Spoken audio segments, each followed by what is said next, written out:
Welcome and assalamu alaikum to everyone in my public administration classes. Today we will discuss coordination. दो principal को हमने already discuss किया था, division of work and unity of command को आज हम करेंगे coordination. It's a very essential for the success of any organisation. Coordination bring together all the activities and resources of an organization and bring harmony in them.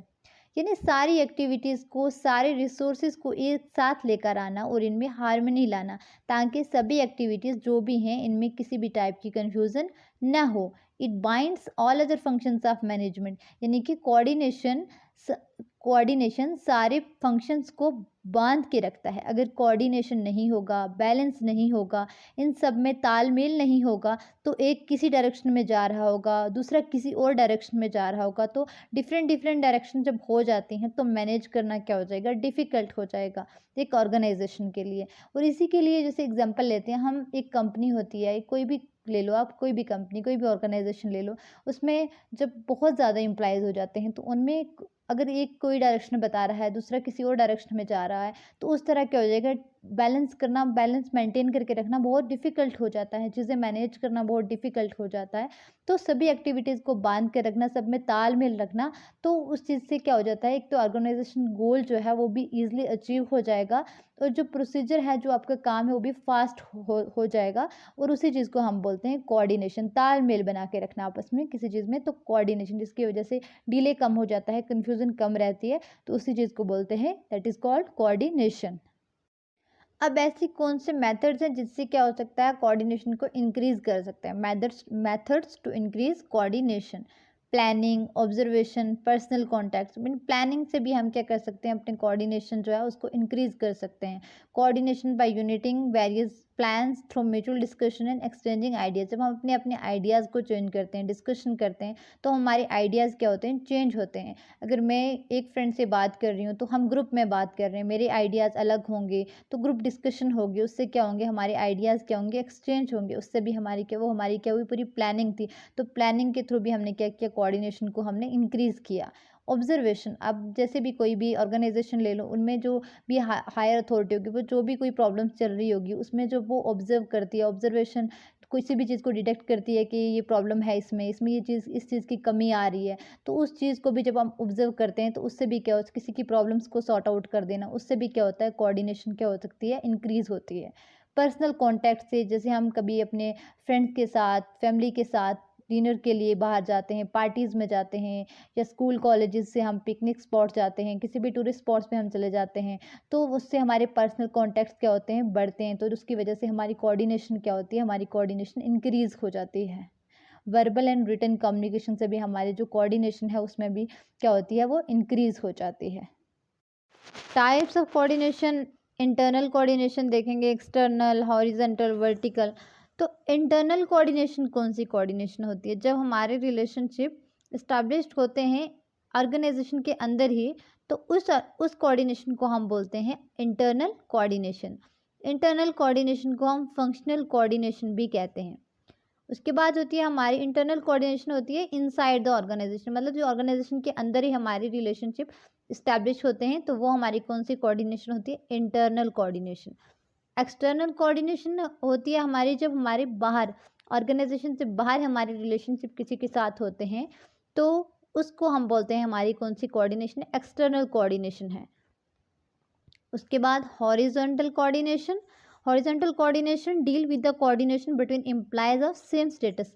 इसमें क्या होता है, जो same status के लोग होते हैं, सेम लेवल ऑफ ऑफिशियल, उनके रिलेशनशिप हम जब देखते हैं, तो डिफरेंट जो मैनेजर होंगे, डिफरेंट कंपनीज, डिफरेंट मैनेजर होंगे डिफरेंट कंपनी से, बट उनका स्टेटस क्या होगा, सेम स्टेटस होगा. तो वो कौन सा रिलेशनशिप, हम वहाँ पर कौन सी कोऑर्डिनेशन देखेंगे, वहाँ पर होती है हॉरिजॉन्टल कोऑर्डिनेशन. उसके बाद होती है vertical coordination. Vertical coordination deals with the coordination between a superior officer and his subordinate employ. जब हम है हायर अथॉरिटी की जब कोऑर्डिनेशन देखते हैं लोअर लेवल के एम्प्लॉयज़ के साथ, तब हम बोलते हैं वो कौन सी कोऑर्डिनेशन है, वो वर्टिकल कोऑर्डिनेशन होती है.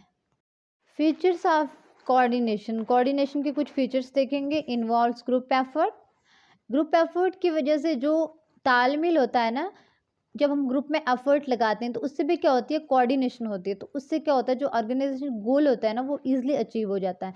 Coordination involves group efforts and emphasise upon unity of efforts so that organisational goal can be achieved.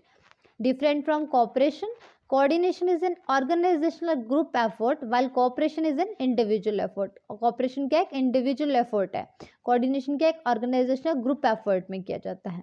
continuous process which never stop until achieving unity of purpose of an organization, जब तक कि organization का जो purpose है उसको achieve ना कर रहे तब तक क्या है, continuous process है। eliminates conflicts between the head offices and branch as well as between the department of an organization. Coordination क्या है, हेल्प करता है किस चीज़ में, जब कन्फ्लिक्ट्स हो जाते हैं ना ऑर्गेनाइजेशन में, जब इम्प्लाइज होते हैं उनके जो उनमें भी क्या हो जाता है, बीच में कन्फ्लिक्ट्स हो जाते हैं, तो उनको भी कौन किसकी वजह से वो रिमूव होते हैं, कोऑर्डिनेशन जो है वो उनको हेल्प करता है। कोऑर्डिनेशन की वजह से ये चीज़ें क्या हो जाती हैं, रिमूव हो जाती हैं, कम हो जाती हैं। जैसे डिपार्टमेंट में ही कुछ जो है कन्फ्लिक्ट्स हैं तो वो भी क्या हो जाते हैं, कोऑर्डिनेशन की वजह से कम हो जाते हैं। अब हम देखेंगे इम्पोर्टेंस ऑफ कोऑर्डिनेशन के, कोऑर्डिनेशन की क्या इंपॉर्टेंस है। Growth in size, functional differentiation, specialisation. Growth in size में हम देखेंगे जैसे जैसे एग्जांपल ऑर्गेनाइजेशन ग्रो करती जाएगी, ऑर्गेनाइजेशन कोई भी ऑर्गेनाइजेशन है वो ग्रो करती जाएगी, तो कोऑर्डिनेशन की भी जो इंपॉर्टेंस है वो बढ़ती जाएगी। ग्रोथ इंक्रीज हो रही है। स्टार्टिंग में जब हम कोई भी ऑर्गेनाइजेशन देखते हैं, कोई भी कंपनी देखते हैं, तो 5 to 6 एम्प्लॉय, 10 to 20 एम्प्लॉयज़, तो उनमें क्या होता है, कोऑर्डिनेशन करना बहुत ईजिली हो जाता है। बट उसी में अगर आपके पास 100 to 200 एम्प्लॉयज़ आ गए तो उसमें कोऑर्डिनेशन करना आपके लिए बहुत डिफ़िकल्ट प्रोसेस हो जाता है। अब जो आपके पास एम्प्लॉयज़ हैं उनका बैकग्राउंड डिफरेंट है, वर्क हैबिट डिफरेंट है, उनकी गोल डिफरेंट है। किसी को सिर्फ एक्सपीरियंस के लिए काम करना है, किसी को फाइनेंशियल नीड के लिए काम करना है, तो किसी के कुछ मतलब क्या है, डिफरेंट डिफरेंट सबके क्या है, गोल हैं। तो सबको कोऑर्डिनेट करवाना उस क्या है, इसमें डिफ़िकल्ट है। तो उसी में सब उसमें उस ऑर्गेनाइजेशन में सबको कोऑर्डिनेट करवाना, उससे क्या होगा, size of the organisation will क्या है, इंक्रीज होगा। जो कुछ साइज है वो भी क्या हो जाएगा, ऑर्गेनाइजेशन का इंक्रीज हो जाएगा। तो इसमें इंपॉर्टेंस किसकी बढ़ती रहेगी, importance of coordination will also increase. तो जो कोऑर्डिनेशन की इंपॉर्टेंस है वो भी डे टू डे क्या होती जाएगी, इंक्रीज होती जाएगी। अब हम देखेंगे फंक्शनल डिफरेंशिएशन क्या है। एक्टिविटी जो भी मतलब एक्टिविटीज़ होती हैं डिफरेंट डिफरेंट डिपार्टमेंट्स में, तो पहले क्या होता है कि एक डिपार्टमेंट होता है तो उसके क्या होंगे, गोल कुछ सेम ही होते हैं, तो हो जाती है कोऑर्डिनेशन। अब आप यूनिवर्सिटी में देखिए, जैसे हर एक डिपार्टमेंट है तो सेपरेट डिपार्टमेंट है। सोशियोलॉजी का अलग डिपार्टमेंट होगा, पॉलिटिकल साइंस का अलग होगा, पब्लिक एडमिनिस्ट्रेशन का अलग होगा, सोशियोलॉजी, इकोनॉमिक्स, सबके डिफरेंट डिफरेंट डिपार्टमेंट जब आपने क्रिएट कर दिए तो उनका वर्किंग स्टाइल भी क्या होगा, डिफरेंट होगा। उनकी पॉलिसीज़ क्या होंगे, डिफरेंट होंगे। उनके गोल क्या होंगे, उनके गोल डिफरेंट होंगे।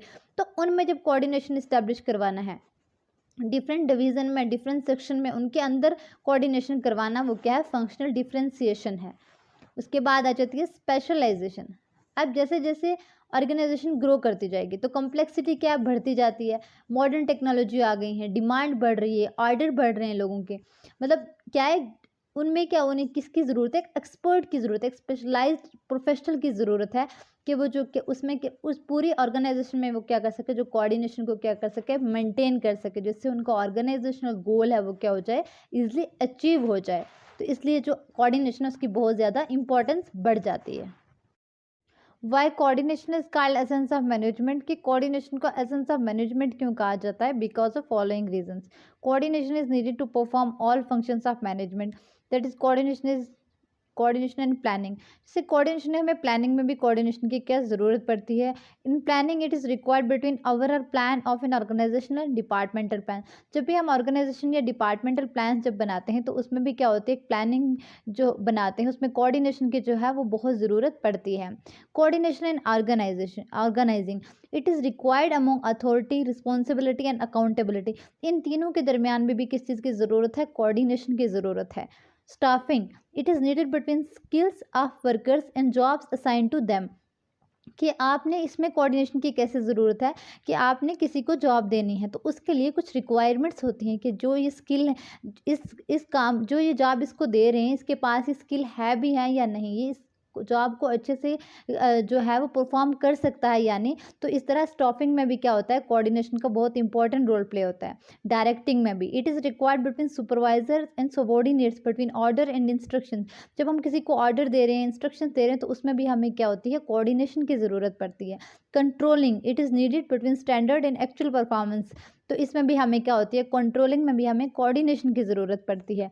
तो कोऑर्डिनेशन को हमने देखा, it is needed to perform all functions of management. Coordination in planning, coordination in organising में देखा, कोऑर्डिनेशन इन स्टाफिंग में देखा, coordination in directing, coordination in controlling. इन सब में क्या है, कोऑर्डिनेशन की बहुत ज़्यादा ज़रूरत पड़ती है। तो coordination is required at all levels, की कोऑर्डिनेशन जो है वो हर एक लेवल पर भी क्या है, इंपॉर्टेंट है। बिकॉज हमें मिडिल लेवल हो, चाहे लोअर लेवल हो, चाहे हायर लेवल हो, उन इन तीनों में क्या होता है कि हमें कोऑर्डिनेशन की जो है बहुत इंपॉर्टेंट, मतलब इंपॉर्टेंट रोल प्ले करती है। बिकॉज क्योंकि इसमें हमें क्या है, बैलेंस मेंटेन करना होता है हर एक लेवल पे, वो चाहे मिडिल लेवल हो, लोअर लेवल हो, हायर लेवल हो। तो coordination is required at all levels. तो उसके बाद coordination is most important function of an organisation. Coordination क्या है, ऑर्गेनाइजेशन का मोस्ट इंपॉर्टेंट फंक्शन है जो है कोऑर्डिनेशन। तो इस तरह क्या है, ऑर्गेनाइजेशन में कोई भी एक्टिविटीज़ हो रही हैं, कोई ऑर्गेनाइजेशनल गोल था, तो वो उसमें क्या हो गया, वो फेल हो गया उसको अचीव करने से। तो जो कोऑर्डिनेशन है, तो वो क्या उसमें इंपॉर्टेंट रोल प्ले करेगी कि किस तरह उस गोल को क्या है, अचीव किया जाए। So coordination is most important function of an organisation. That is why coordination is called essence of management. आज के लिए इतना ही। Thank you so much.